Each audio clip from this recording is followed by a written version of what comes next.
once again.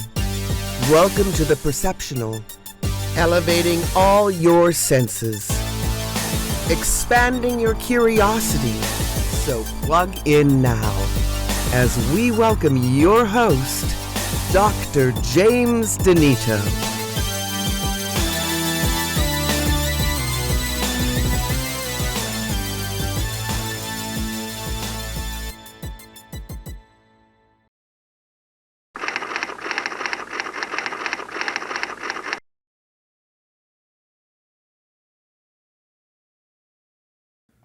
Well, you're back. The Perceptional, episode number 4. And once again, we've got an amazing guest for you. I seem to be bringing on guests that are way up there in age because that's where the wisdom is. And if you look who's running this country right now, it's a bunch of old farts. So we got to do something, fight fire with fire. We're going to get the wisdom from people who are elders. David Pickett is with us here today, and we are looking at a person who's getting close to 80. You know, I heard on the news today that we had a person who was registered as the oldest living person on the planet just died at a week shy of 128. And they decided they have to do an autopsy to figure out the cause of death. Now, that may be because they were figuring, is it old age, or we still have some disease process that we can understand when it gets to that age? But anyway, we are here to see some wisdom, and we're glad to have we like to call him Doctor, but he tells us, don't call me Doctor, but we have David Pickett here.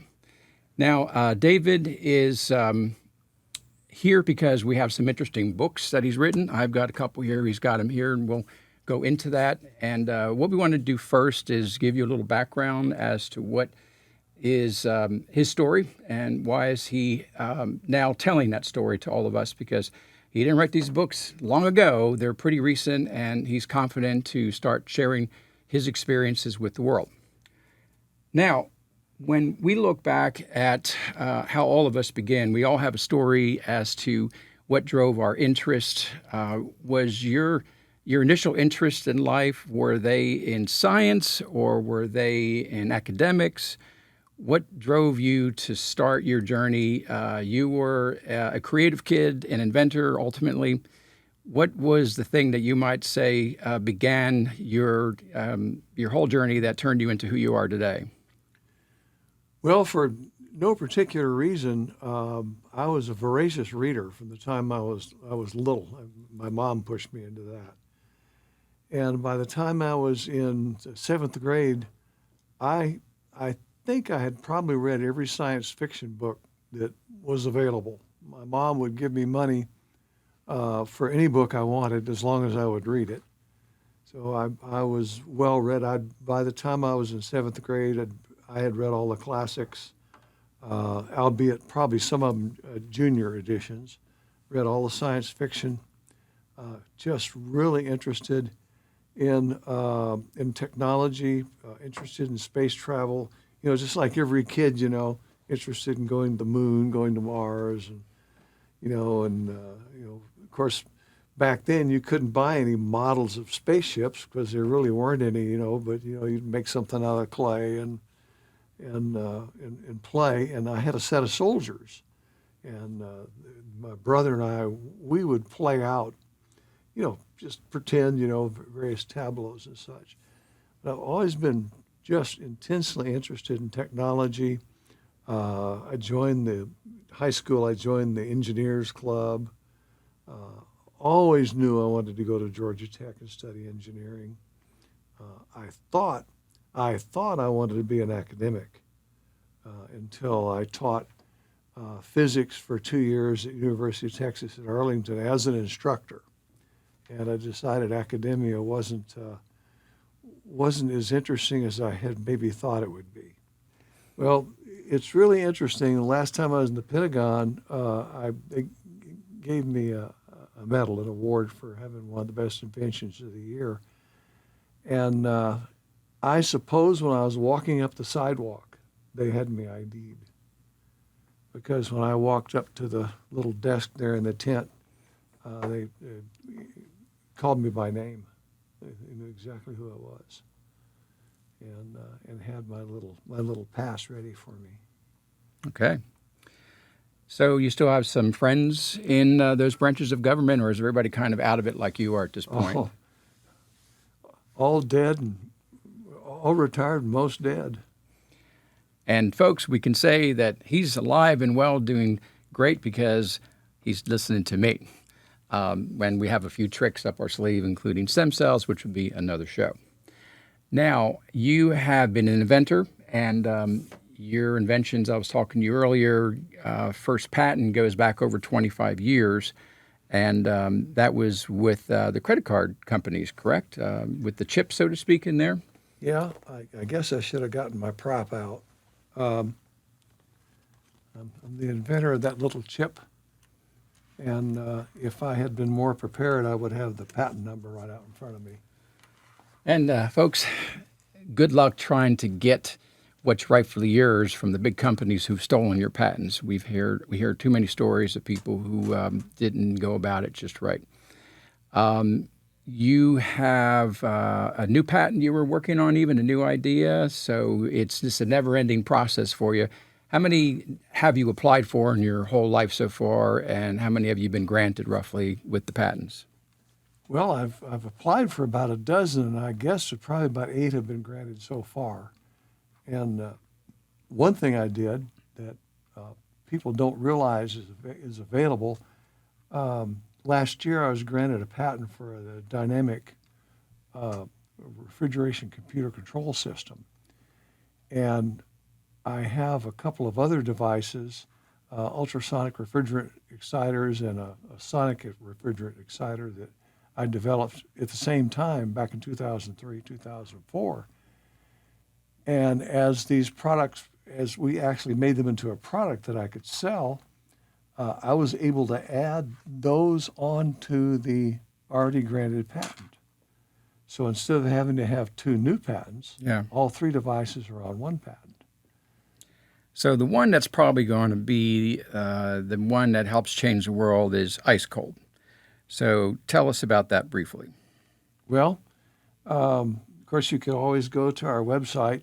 Very simply, it's www.icecoldtech.com. And there's some videos in there, so you don't have the strain of having to read anything. But basically, IceCold is a synthetic catalyst. We're about 200,000 buildings now. It causes the refrigerant to become more efficient, and it also increases the lubricity of the compressor oil. And in most cases, we find that the system becomes 10% or more efficient. More efficient means that you get the same cooling by using less electricity. The mechanism here is that the compressor, the system, runs less because it can produce more cooling while it's running. There's no magic here. It's simple physics and chemistry. There's a problem with virtually all air conditioning refrigeration systems called oil fouling, where the compressor oil sticks to the walls of the refrigerant tubing and causes an insulating barrier. Well, we remove that. We've also got a catalyst that increases the mass of the refrigerant molecules so that they carry more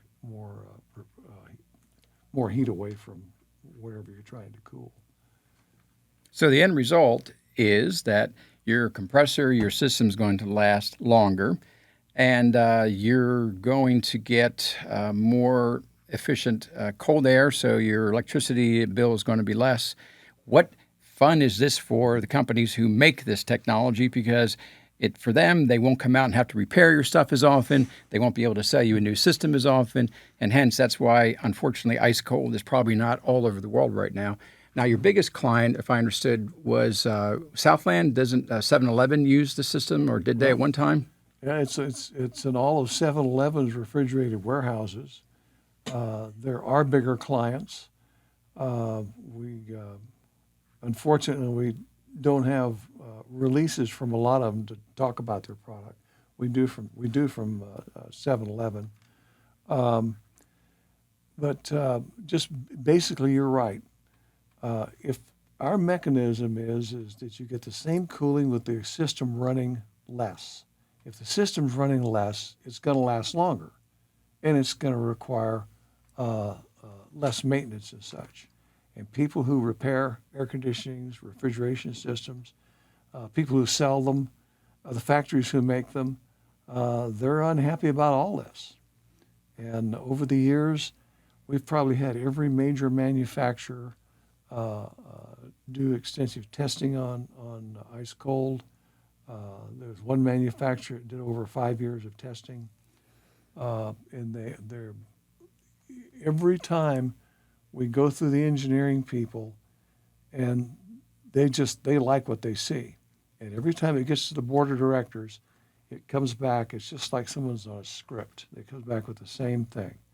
We can't adopt or approve anything that's going to hurt our bottom line. It's going to one company said it's going to lower our profitability by 11%.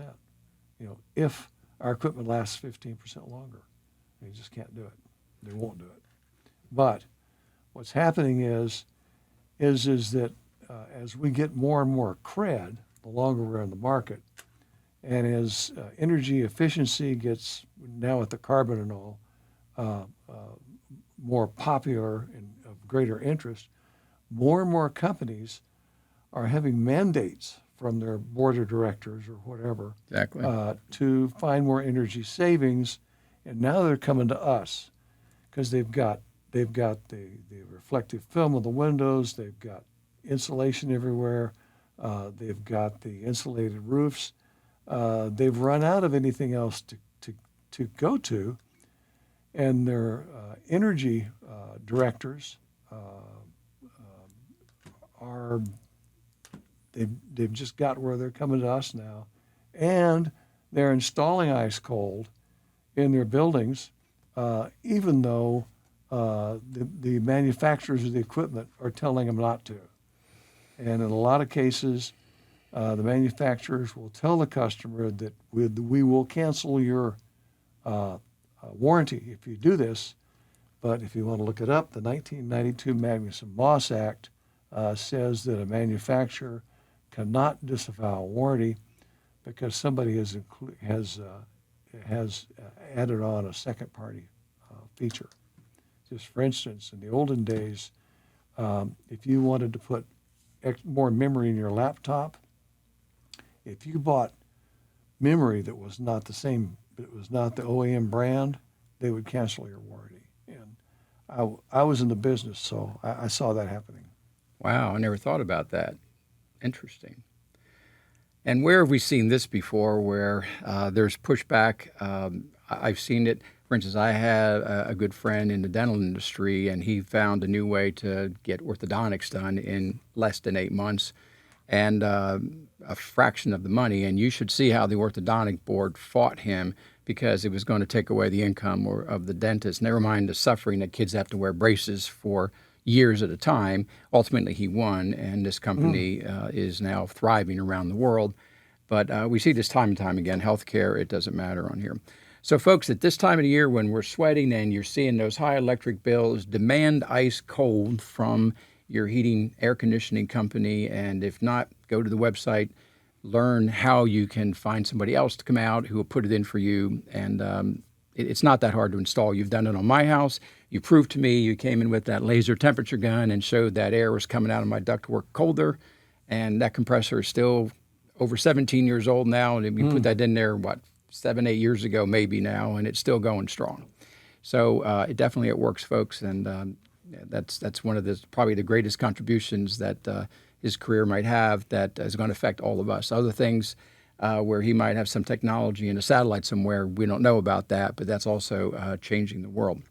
So let's get into this book, The Clementine Legacy.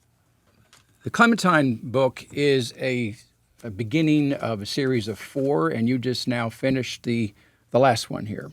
Well, and I finished the 4th one. It's not the last one. one. Oh, it's okay. You finished the 4th one. You're just getting started. This maybe is way too much fun. Okay.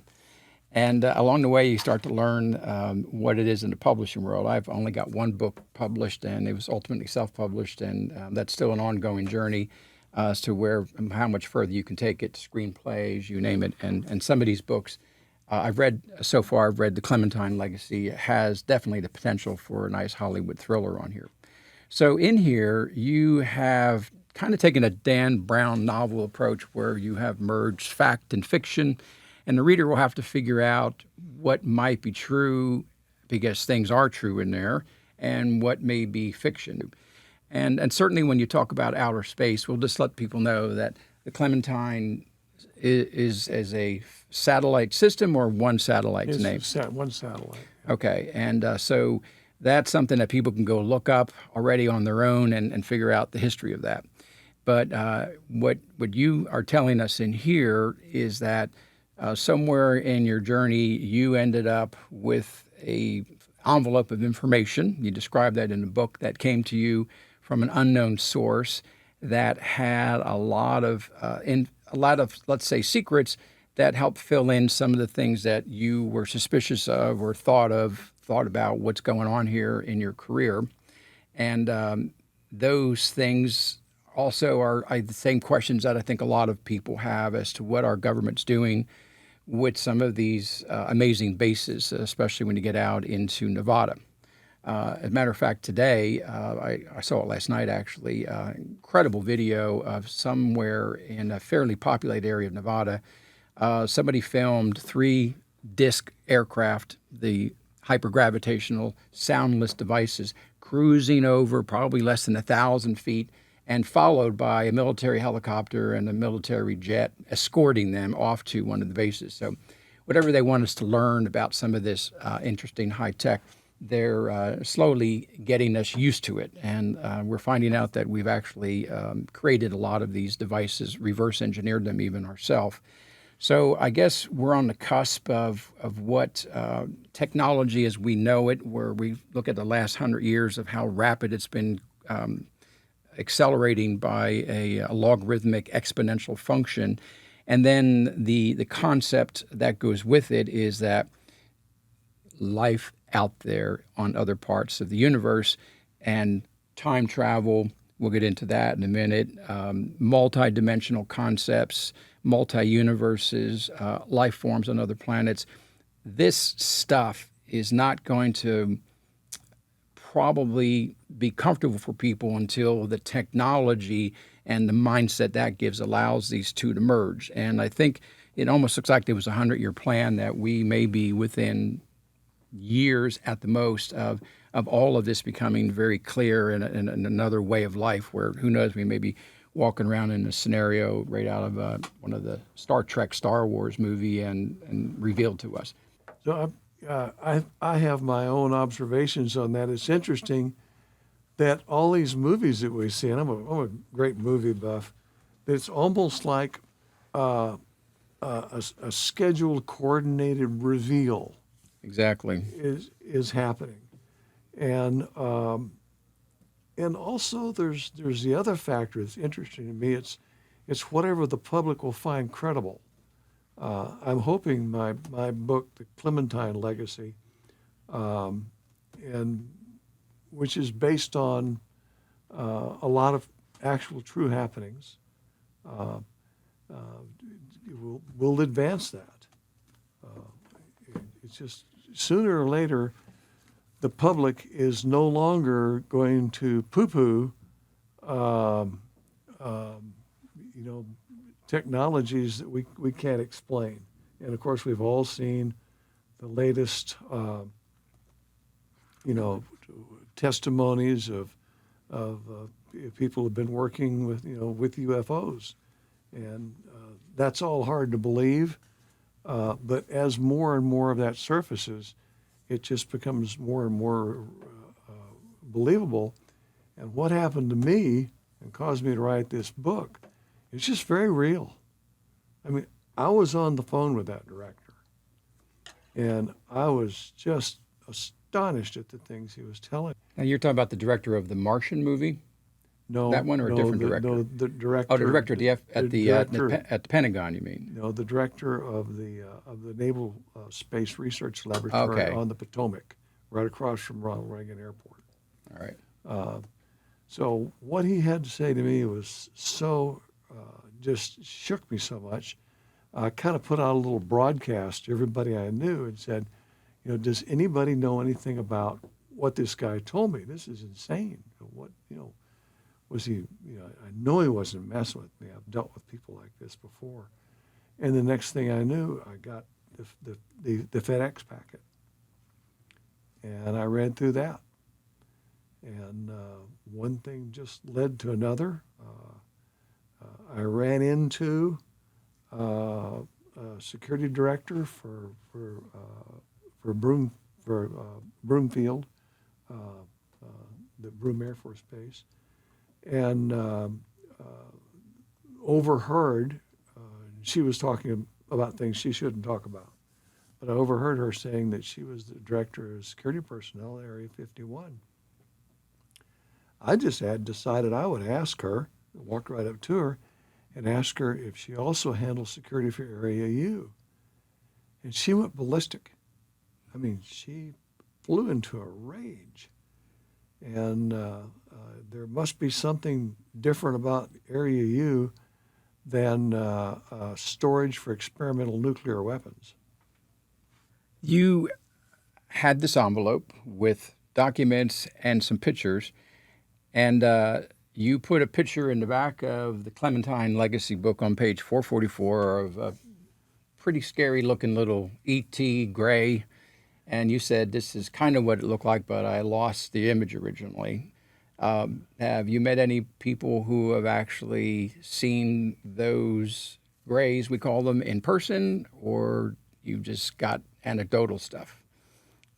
Unfortunately, it's all the eyewitness thing is always eludes you. I have a friend who was a director for a long time director in the CIA, and I asked him about it. And I mean, we hadn't been drinking, and I asked him about it. And he said, "Oh yeah." And there's a part in here about Chuck Story, NASA famous Chuck Story, who was a good friend of mine. By the way, when he read the draft on the book, I put it on the front page there, he said he couldn't tell what was true and what wasn't. I really enjoyed that because that was what I was trying to accomplish. I started asking him about some of the things he did. Most of what he did at NASA was clandestine.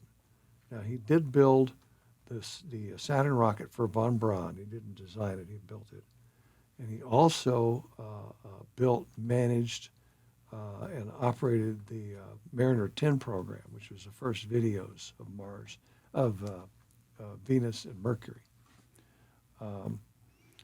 And I just kind of wore him down, I think, over the years.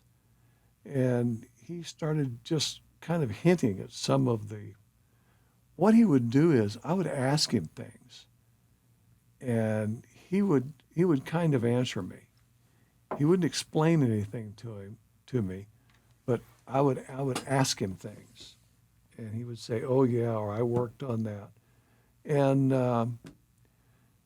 here I am with these pages that came in the FedEx pack, and I start asking him about things, about the power source, about the Lance drive, which powered this alien spacecraft, and he just verified everything that was in there. Said he even knew how to run the engine, how to run the drive. The other thing that fascinated me here was what your characters were up against trying to get access to proof and reveal to the world what these secrets were. And you were up against AI, a very powerful computer system. Now, everybody is buzzing with that because we're allowed to interact with it now, and we have different names for those, and we hear it's just in the learning phases. But it seems like you may be able to tell us something a little different about how long AI has been really in use with the military, maybe? What do you have to admit, maybe, or hint about on that? Well, learning systems have been, I guess the goal of computer operations since day one. Software that learns has been around for a long time. useful software that learns has been around for a long time. What we're seeing now today is the consumer stuff, the user-friendly stuff. What we didn't see back in the day was that software could be programmed to do universal searches and to logically sort through what you were interested in and what you weren't.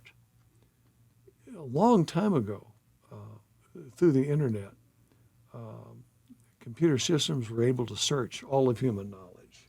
We basically know that. The Library of Congress is online. But what is different now, and what we see as a consumer product, is that it's user friendly. It's easier now to, quote, tell the AI what you want to know, and it does a much better job of sorting through all the knowledge of the planet and giving you the things you want to see. So it was very easy for me to write about the AI, and I'm really excited about the fact that now that as a consumer, I can use it. And my fourth book that I just finished, I use AI for a lot of searching. I didn't let it write anything for me. This myth about AI writing a book for you, what it will do is it'll do research for you. It'll find things that you're looking for. And in a lot of cases, it'll find things that you didn't find when you were looking.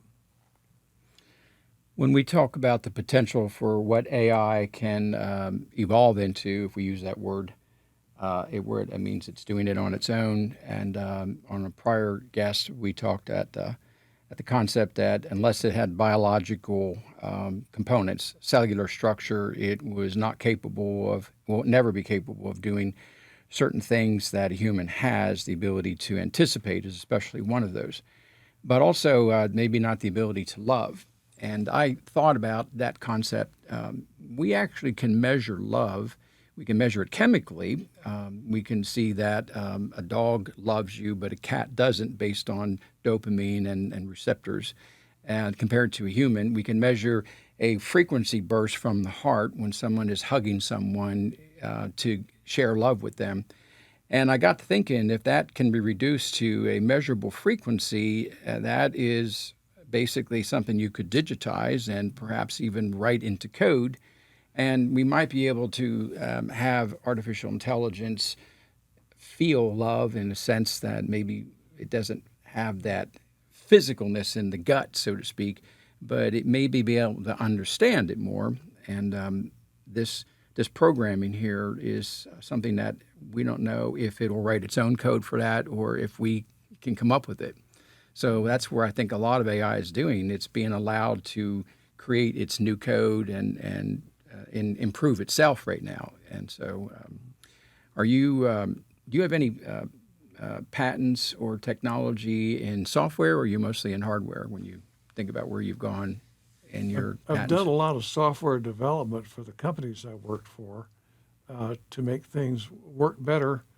When I was with Cobe Laboratories, I introduced statistical process control programming. And actually, since nobody had any computers, we ran this on the bank's computer. I have a very interesting opinion on artificial intelligence and becoming sentient, like Hal in the movie 2001: Space Odyssey. And I've read a lot of this too, so this isn't just me thinking this up. It's just I agree with it. It seems to be the preponderance of the evidence. More and more, we're having software systems write their own code. We call it learning. I believe that once the software system is able to write its own code, it eventually will write code that makes it become sentient. And that's the point where it becomes a person. And I just think it's almost like biological evolution. It's going to be an evolution, and sooner or later, like the movie, like the book Colossus, for those who have read that. Sooner or later, these systems, if they're allowed to continue to write their own software, sooner or later they're going to become sentient. And of course, that's I have that in all my books. Is that the supercomputers are running sentient software, and then you can actually talk to them, and they're like a person. And I think that they will actually they'll actually either like you or they won't. But I really have a hard time believing that software would actually love you, care for you, and protect you. Well, it might say that it understands love, but again, if it still stays in a hardware structure without biological tissue, and we are trying to move our biological body and bring the hardware into us, hence the mind links. But if the hardware decides to incorporate biological tissue, then it truly might be beyond sentient, beyond even human. So, David, you've taught physics at a collegiate level. UT Arlington, I believe, and we have a lot of information that's come into the physics community, understanding more and more of the nature of relativity, moving into quantum, the stuff that makes it up. We have these rules. We have the strong force, the weak force, we have gravity, and we have electromagnetic forces. They do tend to want to create a unified single principle. And we have also found that the electromagnetic forces relative apples to apples to gravity are stronger. Now, if magnetism, electromagnetism, is an EMF field, and the human body not only absorbs, transmits, transceives that information, it seems the power of the mind is able to control certain laws of physics. We have the ability then, therefore, to control one of the stronger forces that is more powerful than gravity, the magnetic field. We may see this in the martial arts, some of the feats that they've been able to do. We also may see this as maybe the parkour sport, diving from one place to another. Somehow their minds enable them to defy gravity in ways that nobody thought possible, but once somebody does it, the next person goes on from there. What are your concepts about this construct as far as where the mind is capable of going in the terms of controlling the laws of physics? Well, it's always astonishing to see some of these world-class athletes, the things they can do. Parkour, I love to watch that. It's amazing. And of course, you've got these basketball players that actually seem to fly. Mind over matter, that's in the Bible. Everybody's familiar with the part in there where you talk about, if you have faith as a mustard seed, you can move this mountain. Well, I certainly don't think that there's any untruth in the Bible. We just don't know how to focus. God made this construct that we're in, and it was made with logic and laws. It's all put together. We are told to subdue the earth, and it's just almost inconceivable that we could use that mind over matter could actually be anything of consequence. But what do we know? Things happen all the time that nobody can explain. So the laws of physics have to allow for time. As a matter of fact, it's put into many equations with certain assumptions. They link time to space. Most people don't know that they're inseparable. And the reason time moves in one direction is because space, expanding as it is, also seems to be moving only in one direction, much like a balloon inflating. And we know that that has a certain amount of momentum. This construct of time is discussed in at least 2 of your books about time travel. The physics, the power of the mind, something else. Is time travel possible right now? Are we willing to have you admit that to us from what you know? This is really hard to explain without messing with your mind. I've tried to explain to my wife, who's a very smart person, explain to her how these things can be possible. But if you look at the back of any of my books, you see Chuck Holzen's solution for T, time. So you can no longer say that movement through time is not possible. It just is. We don't know how to do it yet. And the interesting thing about, Hawking set up a big party for time travelers. Remember that? He advertised long-term, far and wide. He was going to have this big party, and it was going to be for time travelers, and nobody showed up. This is really hard to explain, but if you were to remove an object, say from 1858, and bring it with you, let's say you remove the pistol that shot Lincoln. Okay, so like something in a museum. No, let's just say that you picked it up at the assassination. Okay. You picked it up off the floor, and you got into your space warping device, and you walked into the Lincoln Museum in Springfield, and you're holding the pistol. Everybody thinks that there'll be a singularity if they get the pistol too close to its twin from that timeline. But the pistol won't be there because you're holding it. You've removed it from the timeline. So it couldn't get to 2023 in the Lincoln Museum. It's not there. Or that the minute you leave that environment, you start a second timeline that's from your consciousness, and that history stays the same, and that those pistols will exist in 2 forms. There's another theory on how that'll work, right? Bill Gates says no. Like we all listen to Bill Gates, right? Well, yes, some of these billionaires may know more than we do, and they may be privy to more than we do. But he makes the point that the timeline is so powerful, and there's so much momentum. This is the momentum of the entire universe moving through time. There's so much momentum that there's just really nothing you can do that will change the timeline. So therefore, if you were to pick up the pistol off the ground in Ford's Theater and come through the portal and walk into the museum and you're holding the pistol, it's not there anymore because it is the same timeline. If you go to put the pistol back and you come back to the museum, it'll be there.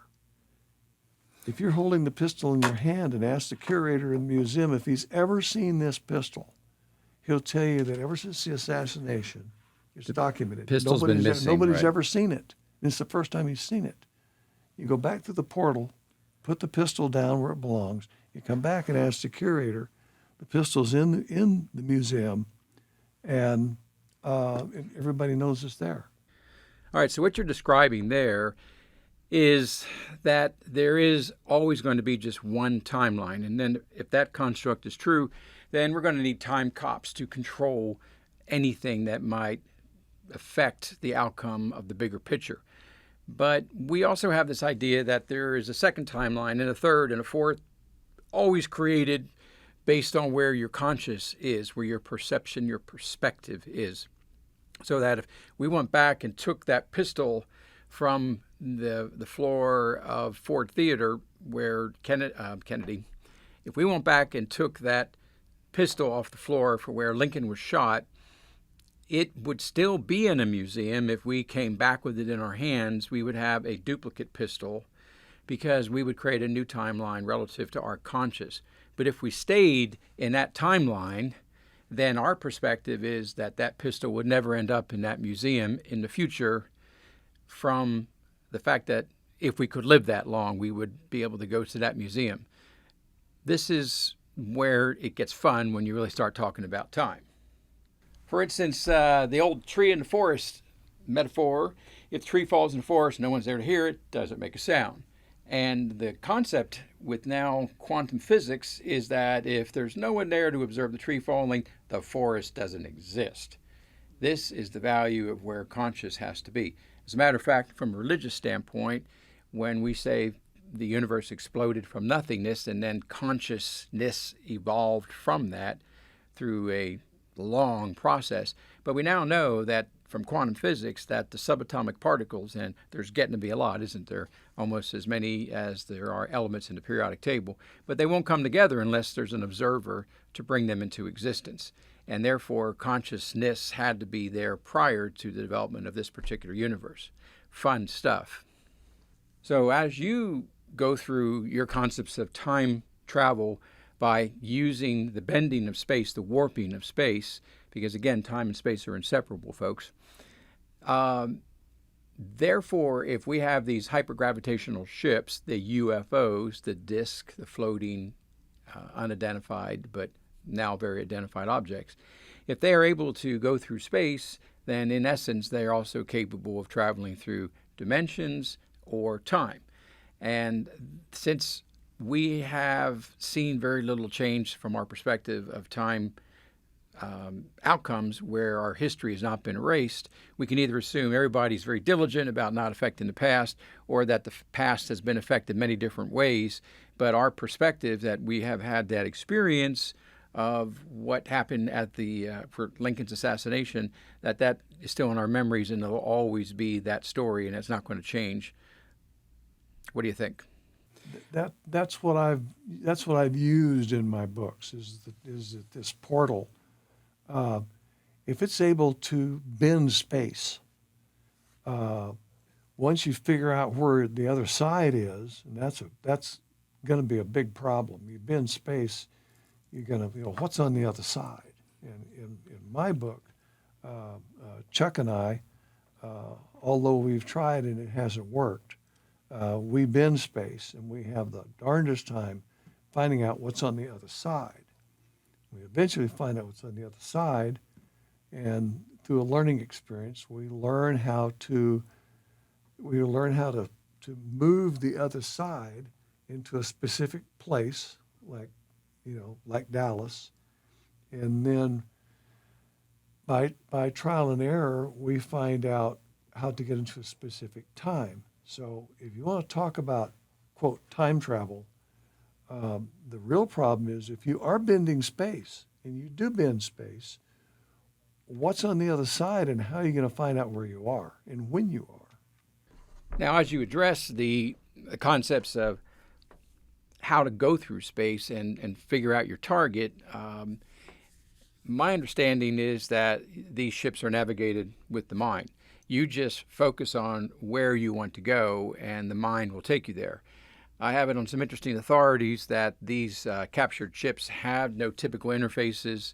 Our friends navigate those ships by mental telepathic abilities, and the ship itself, therefore, has a certain biological nature to it, so it becomes an extension of the operator.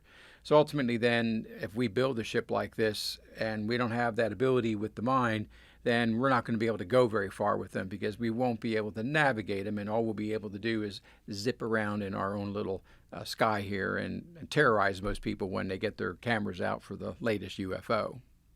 So you bring Lincoln back from the future. Was with the state of politics right now, where we all need a hero,